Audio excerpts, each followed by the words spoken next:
네, 은혜가 되죠. 4살 난 어린아이가 책상 앞에 앉아서 열심히 편지를 쓰고 있었습니다.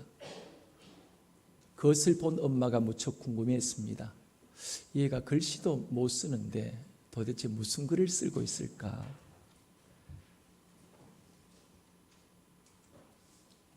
전혀 알 수 없는 그림을 그리고 있었습니다. 그래서 엄마가 궁금해서 물어봤습니다. 우리 아들 아직도 글씨도 모르는데 뭘 쓰고 있는 거야? 그러자 이 4살 난 꼬마가 엄마에게 대답하기를 천년전스럽게 대답을 했습니다. 친구에게 편지 보내는 거예요. 그런데 이 편지를 받을 친구도 글을 읽을 줄 모르니까 괜찮아요. 예, 그 꼬마인 것 같습니다. 4살 꼬마가 무슨 글을 쓰고 있는지 모르고 글을 쓴 것처럼 어쩌면 오늘 이 민족의 현실 속에 있는 우리 민족이 지금 우리나라가 행동하고 있는 행동이 이 나라에 어떤 미래가 다가오는지 알지 못한 채 살고 있는 것처럼 느껴질 때가 많이 있습니다.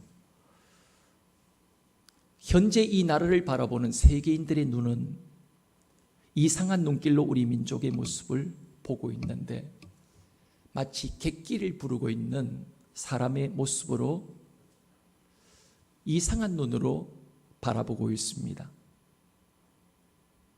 미국은 자국의 이익을 위해서 자신들의 안보를 위해서 한반도를 향한 수많은 카드를 만지작거리고 있습니다.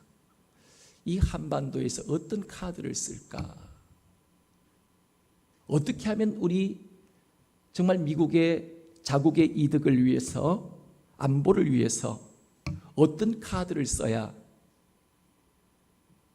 안전을 지킬 수 있을까?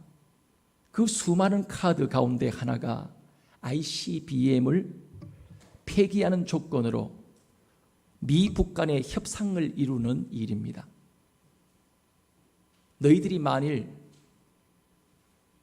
대륙간 탄도미사일을 너희가 폐기를 한다면 너희들에 대해서 더 이상 터치하지 않겠다. 이렇게 협상 카드로 얼마든지 나올 수도 있습니다. 또 다른 카드 가운데 하나는 유수에 나오는 것처럼 보도되는 선제 타격설입니다. 그것이 9월 9일이 되었던 아니면 연말이 되었던 7월 31일 날 미국 트럼프 대통령이 일본 아베 총리와 통화하는 가운데 우리가 9월 9일 폭격을 할 테니 일본은 도우라. 이 통화 내용이 일본의 주간 현대 신문에 대대적으로 보도가 되었습니다. 일본 아베 총리는 이 통화 이후에 정치적 변화를 가져왔습니다. 그동안 그 내각 내에서 친중 인사였던 내각을 다 갈아치웠습니다. 모두가 이제 친미적인 그런 내각들로 새롭게 구성을 하게 되었습니다. 언제든지 미국이 도우라면 도울 수 있는, 공격할 수 있는 준비가 완료가 되었다는 거죠. 우리는 전쟁이 일어나지 않기를 기도했고 또 지금 또 우리는 여전히 기도를 하고 있습니다. 어쨌든 주님이 이 한반도에 전쟁이 일어나게 하시든 일어나지 않게 하시든 하나님은 이 땅을 새롭게 하시기를 위한 과정이라고 생각되어집니다. 미국이 우리 정부의 허락을 받고 북한을 선제 타격할 것이라는 생각은 너무나도 순진한 생각입니다. 미국은 이전에도 그랬고 앞으로도 미국은 자국에게 위협을 느낀다고 한다면 어느 누구의 눈치도 보지 않고 그들은 수단과 방법을 가리지 않고 자국의 안전을 위해서 공격을 하게 되어질 것입니다. 이런 현실 속에 우리는 너무나도 안일한 준비가 없는 그런 모습으로 우리가 살아가고 있지 않는가 하는 생각을 하게 되어질 때도 있습니다. 마치 전쟁이 일어나기 전까지는 전쟁이 일어나는 것이 아니다라는 안일한 생각으로 우리가 때때로 살고 있는 것, 그런 생각이 들 때도 있습니다. 이런 우리 민족의, 이런 우리나라의 모습이 외국 사람들의 눈에 보이기는 마치 객기처럼 안 일어난다. 지금까지도 절대 그런 일이 없었고 앞으로도 일어나지 않을 것이다. 우리 민족은 하나님이 보아사 우리나라 만세, 이렇게 뭔가를 믿고 그런 객기를 부르는 사람들의 모습처럼 외국 사람들의 눈에 우리 민족이 그렇게 비춰질 수도 있을 것입니다. 오늘 말씀 속에서도 마치 객기를 부르는 듯한 한 사람의 모습을 발견하게 되어집니다. 너는 이제 죽는다. 너는 이제 여기로서 네 인생 끝이다. 이렇게 죽는다는 말을 듣고도 전혀 미동이 없이 하나하나 자신이 죽은 이후에 문제를 위해서 준비해 나가는 바로 모세의 모습을 우리는 본문을 통하여 발견하게 되어줄 수가 있습니다. 오늘 하나님은 이 모세에게 말하기를 너의 인생은 끝났다. 너는 이제 죽는다. 하나님이 모세를 향하여 죽음을 선고하고 있습니다. 이것은 미래에 일어날 일이 아니라 곧 일어날 모세의 죽음을 하나님이 선고하신 것입니다. 그런데 하나님의 말씀을 들은 모세는 너무나도 담담합니다. 여러분, 멀쩡한 사람이 배가 아파 병원에 갔는데 여러 가지 초음파나 CT나 이제 쭉 사진을 찍고 난 뒤에 검진을 하더니 의사가 불러서 말하기를 대장암 말기입니다. 이제 더 이상 손댈 수 없습니다. 당신은 죽음을 준비하십시오. 선생님, 얼마나 남았습니까? 남은 기간이 한 2주 정도 됩니다. 요원할 것 다 하시고 이제 죽을 준비를 하시면 됩니다. 만일 여러분 이런 이야기를 들었다면, 멀쩡한 정신을 가진 사람이라면 과연 담담하게 이런 사실을 우리가 받아들일 수 있겠습니까? 아마 이렇게 받아들일 수 있는 사람이 과연 몇이나, 손가락 꼽을 만큼 몇이나 이런 사람이 되겠습니까? 울고 불고 그날부터 야단일 것입니다. 온 가족이 이미 초상집을 치른 것처럼, 초상집처럼 그런 분위기가 되어줄 수밖에 없을 것입니다. 더군다나 예수님을 믿고 하나님의 일에 충성되게 그 일을 감당해 온 사람일수록 더욱더 그 하나님을 향한 소원과 충격은 더 클 수밖에 없을 것입니다. 하나님, 어떻게 제게 이럴 수가 있습니까? 제가 뭘 안 했습니까? 충성을 안 했습니까? 내가 주일을 빼먹었습니까? 11조를 안 드렸습니까? 물질을 드리고 시간을 드리고 온 삶을 드려 지금까지 하나님을 섬겨왔습니다. 그런데 그런 저에게 어떻게 이르실 수가 있죠? 당연히 이런 반문이 나올 수밖에 없을 것입니다. 이 모세 또한 이렇게 반문할 수 있는 자격이 충분한 사람이었습니다. 왜냐하면 그는 40년을 하루처럼 누구보다도 욕을 얻어먹으면서 돌팔매질을 당하는 그런 고통과 아픔이, 그런 고난이 이 모세의 인생 속에 수없이 많이 있었지만, 그런 하나님 앞에 선한 청지기로 지금까지 한 번도 하나님을 실망시켜 드리지 않았고, 누구보다도 충성되게 그런 하나님의 선한 청지기로 그 일들을 감당해 왔기 때문입니다. 그런데 38년쯤에 단 한 번, 딱 한 번 실수를 했습니다. 어떤 실수를 했습니까? 오늘 본문에서도 하나님이 내가 너를 죽이는, 여기서 가나안 땅에 들어가지 못하고 너를 죽이는 이유가 여기에 있다 하고 오늘 본문 속에서도 그 이야기를 다시 한번 하나님이 모세를 향하여 일깨워주고 있습니다.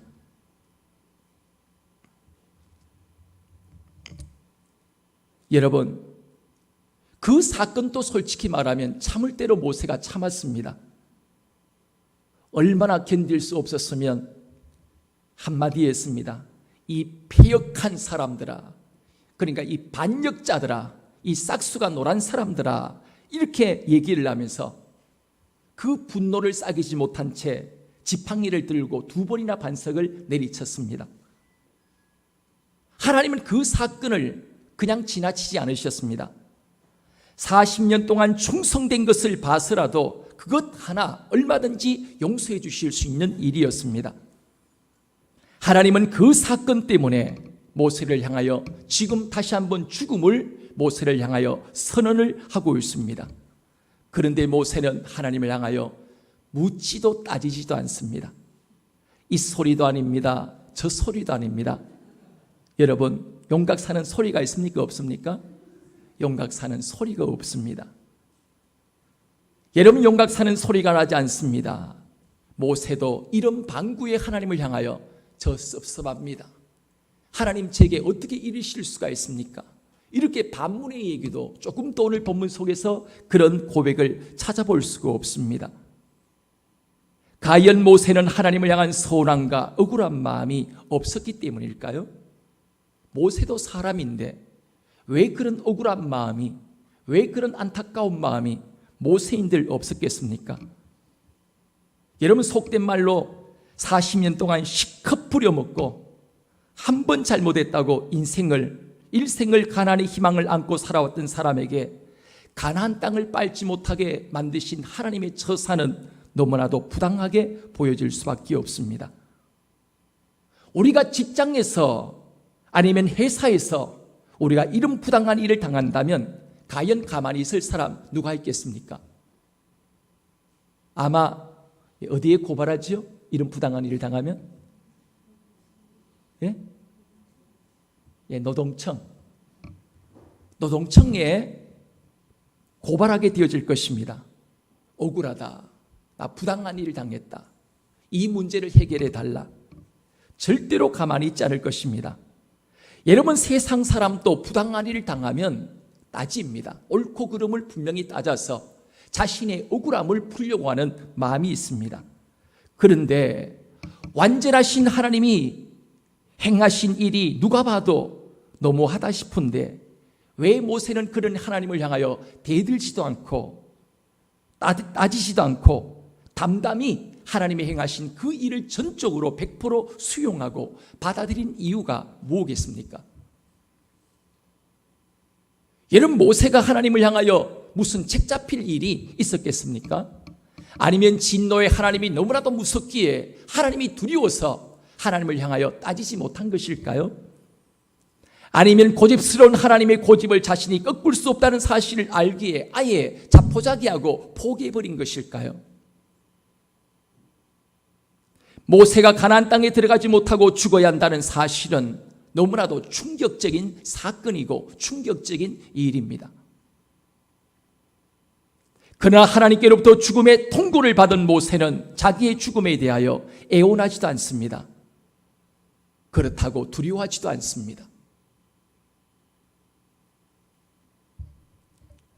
모세가 자신의 죽음에 대하여 이렇게 담담하고 이렇게 눈 깜짝하지 않고 마치 하나님, 저 죽일 테면 죽여보십시오.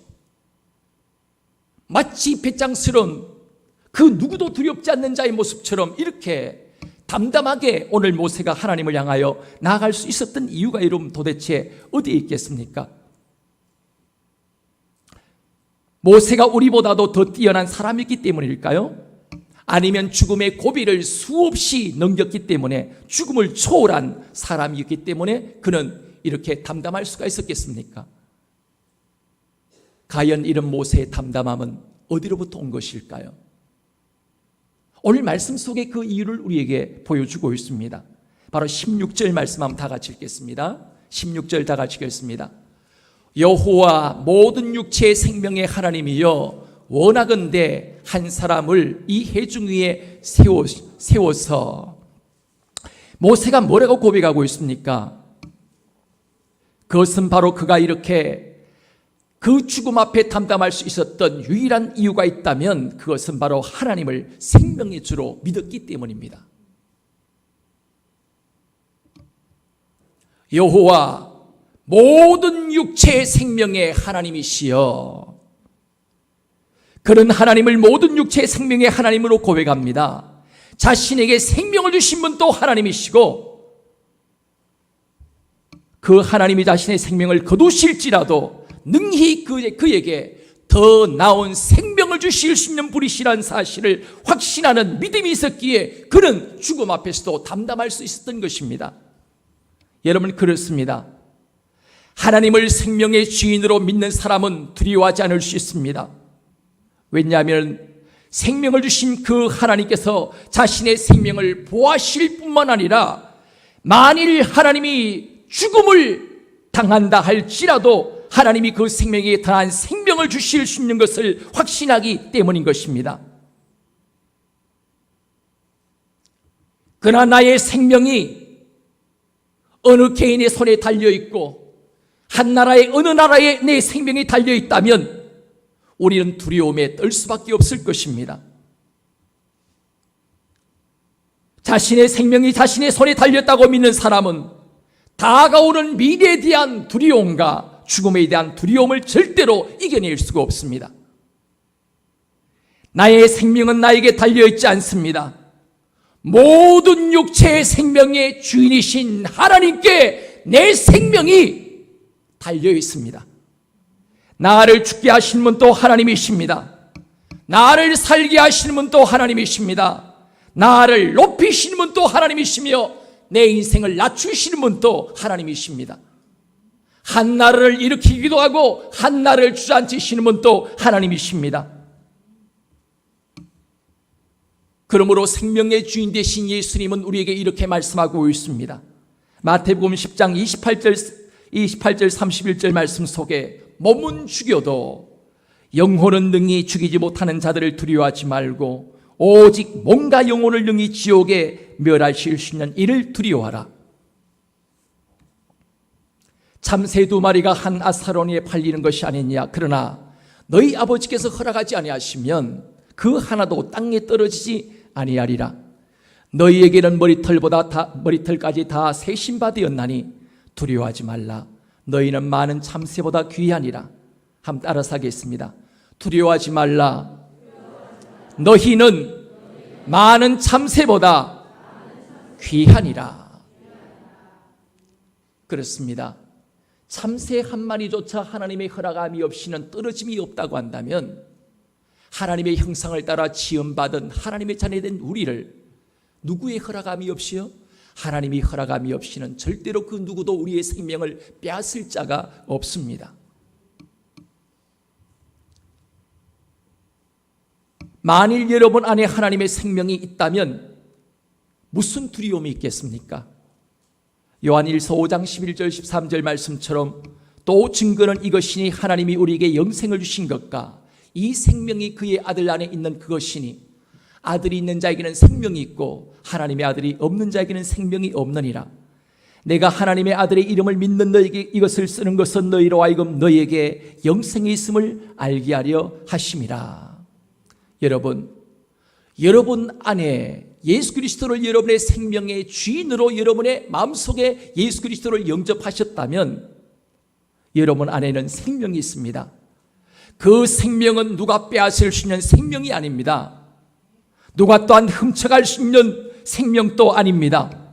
그 누구도 건들 수 없는, 그 누구도 빼앗을 수 없는 생명인 것입니다. 여러분, 인간은 어차피 죽습니다. 단지 어디에서 무엇을 하다가 죽느냐가 더 중요한 것입니다. 아내와 남편을 놔두고 애인이랑 차 타고 가다가 교통사고로 죽는다면 얼마나 창피하고 비참한 일이겠습니까? 성도의 죽음은 결단코 이런 죽음을 맞이해서는 안 됩니다. 예수 그리스도의 군사된 하나님의 자녀는 이렇게 생각해야 합니다. 사람은 수명 때문에 죽는 것이 아니라 사명을 다하여 죽는다. 사명이 있는 한 절대로 죽지 않는다. 따라서 합니다. 사명이 있는 한 절대로 죽지 않는다. 여러분, 그렇습니다. 사명이 있는 민족, 사명이 있는 나라, 사명이 있는 사람은 그 사명이 다해야 죽을 수 있습니다. 그 사명을 다하지 않는 한 절대로 죽지 않습니다. 모세와 같은 위대한 하나님의 사람도 죽습니다. 왜 죽습니까? 모세의 사명이 다했기 때문입니다. 그리고 여호수아를 대신해서 이어서 지도자가 되었던, 리더가 되었던 여호수아도 결국은 죽었습니다. 왜 죽었습니까? 여호수아의 사명을 다했기 때문입니다. 결국 이런 사람의 지도자가 죽는다는 것, 인간 지도자가 결국 우리를 인도할 수 없음을 보여줍니다. 하나님만이 우리의 진정한 지도자이십니다. 예수 그리스도 안에 오직 우리를 구원하실 수 있으며 그분만이 우리의 영원한 왕이시고 우리의 선한 목자가 되셔서 우리를 이끌어 가시는 인도자가 되십니다. 주님께서는 우리가 그 영원한 본향에 들어갈, 천국의 영원한 본향에 들어가기까지 우리를 인도하실 것이며 요단강을 건널 때 자격 없는 우리를 천국으로 영접하실 것입니다. 그 아들 예수 그리스도를 우리 안에 모신 그것 하나 보시고 우리를 영원한 천국으로 인도하실 것입니다. 오늘 그러므로 여러분과 저는 영원한 본향을 사모함으로 기다리고 있습니까?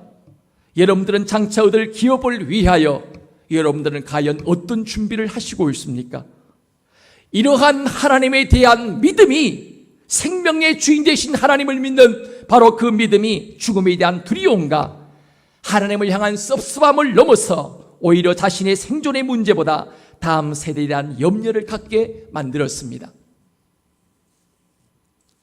오늘 15절부터 17절 말씀 속에 모세가 여호와께 여짜와 이르되 여호와 모든 육체의 생명의 하나님이시여 원하건대 한 사람을 이 회중 위에 세워서 그로 그들 앞에 출입하며 그들을 인도하여 출입하게 하사 여호와의 회중이 목자 없는 양과 같이 되지 않게 하옵소서.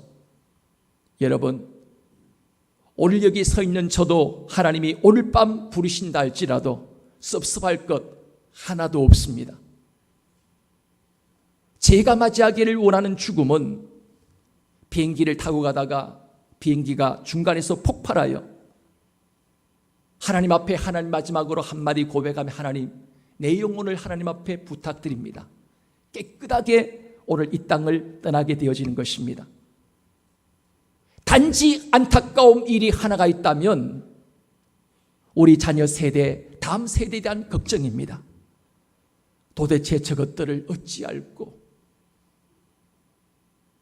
부모 세대는 그래도 살았지만, 부모 세대는 그래도 어느 정도 세월을 보냈지만 앞으로 다가오는 험악한 세상을 살아가야 할 저들은 어찌 알고, 이 안타까움, 이 고백과 때때로 한숨이 우리의 자녀 세대, 다음 세대의 아이들을 보면서 그런 한숨이 새어져 나올 때가 많이 있습니다.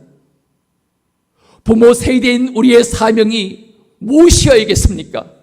오늘 모세의 고백처럼 목자 없는 양과 같이 유리방황하는 세지가 되지 않도록 바로 기도하고 준비하는 것입니다. 오늘 17절 말씀 속에 그로 그들 앞에 출입하며 그들을 인도하여 출입하게 하사 여호와의 회중이 목자 없는 양과 같이 되지 않게 하옵소서.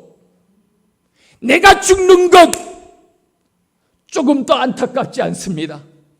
나는 오늘 밤 하나님이 내 영혼을 데려간다 할지라도 나는 아까울 것이 없고 섭섭할 것이 없고 두려워할 것도 없습니다.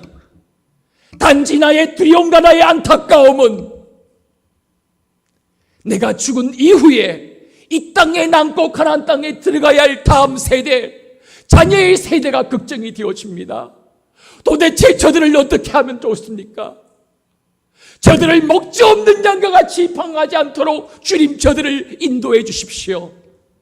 이것이 바로 모세의 간절한 기도였습니다. 어른 세대는 6.25를 겪으셨고 힘든 세대를 보내시기도 했습니다. 그러나 지금은 어른들의 세대야말로 사시기에 가장 좋은 시대를 사시고 있습니다.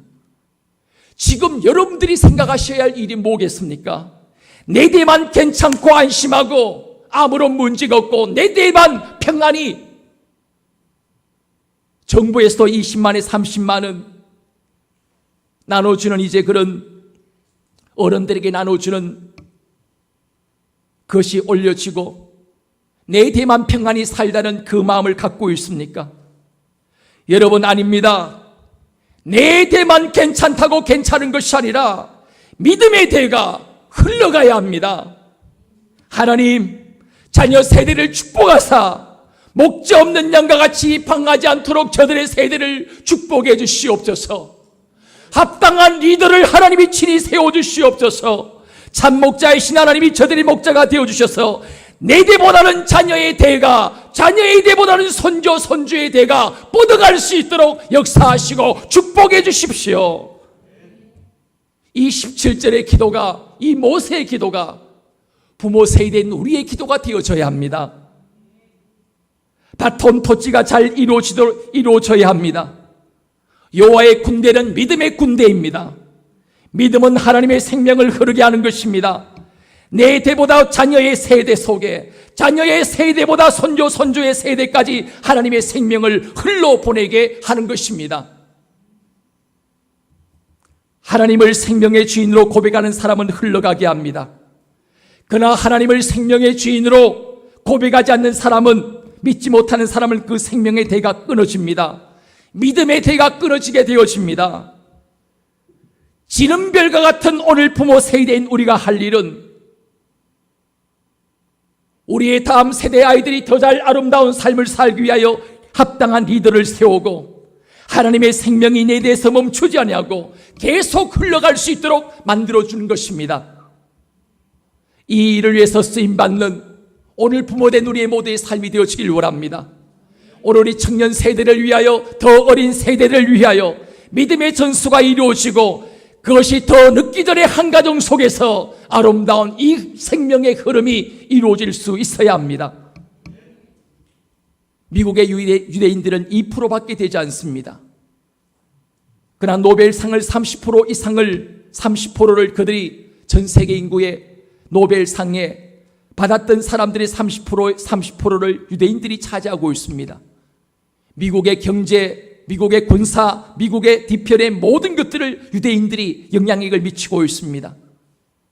그런데 2%도 되지 않는 이 유대인들이 미국의 유수 대학에, 하버드 대학 비롯하여 유명한 미국의 그 모든 대학에 거의 30%에서 40%의 입학생을 육박을 하고 있습니다. 우리 한국인들도 하버드 대학의 입학생은 높지만, 그러나 25% 정도 입학을 하면 반수 이상은 퇴학을 합니다. 공부를 감당치 못하고 중도 포기를 하게 되어집니다. 그렇지만 유대인들은 중도 포기생도 그렇게 많지 않습니다. 사랑하는 여러분, 복음을 모르는 유대인들도 오늘 이 세상 속에 가장 영향력 있는 민족으로 산다고 한다면 복음을 아는 우리 민족이 유대인들을 뒤질 이유가 없습니다. 머리도 세계에서 두 번째로, IQ도 세계 두 번째로 머리가 좋은 우리 한민족입니다. 교육열도 높습니다. 그런데 왜 유대인들에게 뒤질 이유가 어디에 있겠습니까? 그렇지만 우리가 그들에게 뒤질 수밖에 없는 중요한 이유가 있습니다. 유대인들은 철저히 하나님의 말씀과 신앙 교육을 통하여 유대인들을 만듭니다. 이슬람 교도들은 절대로 그 자식들을 그리스도인들로 만들지 않습니다. 이슬람 교도는 그 자녀를 철저히 이슬람 교인으로 만듭니다.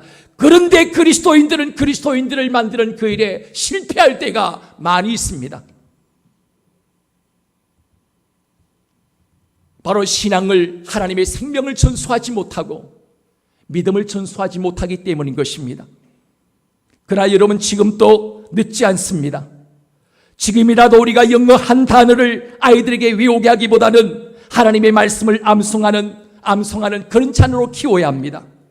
결국 우리의 자녀들이 창의성을 가진 마지막 오늘 이 세대는 결국 창의성을 가진 민족이 세상을 지배하게 되어집니다. 그 창의성은 어디로부터 나온 것일까요? 결국 하나님의 말씀을 가까이 하지 않고는 창의적인 민족, 창의적인 사람이 나올 수가 없습니다.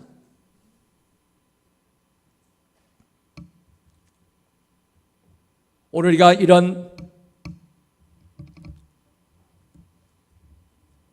하나님이 모세를 통해서 우리에게 하신 말씀처럼 나를 통하여 믿음의 아름다운 생명의 전수가 아름답게 이어지는,